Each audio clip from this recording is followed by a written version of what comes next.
Iruñerriko mankomunitateak baimendu duen lehenengo gauza bizikletak izan dira, baina olakoak ezin izango dira autobusetan sartu, beti ere dolesten diren horietakoak izan beharko dira eta hemen daukagun hau bezala poltsa batekin babestuta joan beharko dira. Orain txirrindulak dolestatzen direnak sartu daitezke autobusean, zer iruditzen zen? Ondo, zergatik ez?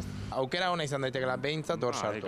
Urrun bizi denentzak, Iruñetik mugitzeko noski bai ez, bai. Ondo iruditzen zait. Bizikletak beti dolestatuta eta funda batean sartuta. Bai, ni ongi iruditzen zait, bai. Zure kasuan, handiegia, ulertzen duzu, haina handia izan da hau ezin sartzea. Hau ezin leke autobusean sartu, baina ni pensatzen dut bizikletak ere konbibitu egin behar duela, ez? Iker, bizikleta horiek ezin izango dira eraman, baina eskutan daukazuen hau bai, ezta?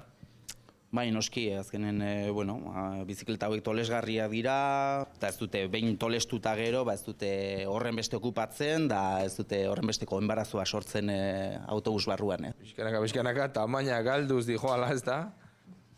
Gero esan beharra dago hau ere, desente tolesten dala, eta gero kalitate ezberdina, modelo ezberdina da ere, beste batzuk ez dira horren beste tolesten. Honekin ez luke balioko, ezta? Zer gehiago jarriko genioke, uste dut? Beharko luke poltsa bat izan. Bizikleta erabiltzaile bezala, zer iruditzen zaizu orain autobusetan bizikletaekin joanalizatea? Ondo dator gehien bat Iruñerrian bizi garen ontzako batez ere, ez? Baina berritasunik handiena animaliena izango da, hemendik aurrera autobusetan joan izango dira, baina bizikletak poltsa batean joan behar baziren animaliak ere halako poltsa edo kutxetan joan beharko dira eta gehienera 8 kilo izan izango dituzte. Animaliak sartu daitezke maskotak, hartu kutxatxo batean ego sartu eta eraman zeiru ditzen. Animalia ez baldin badu molestatzen, ez badu oztopoik egiten.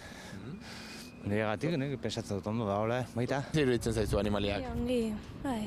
Zaute molesten hau nit. Bataki, nik jasan da jendeari usten dio bizitzen, eta ni ere bizitzen usten manaute.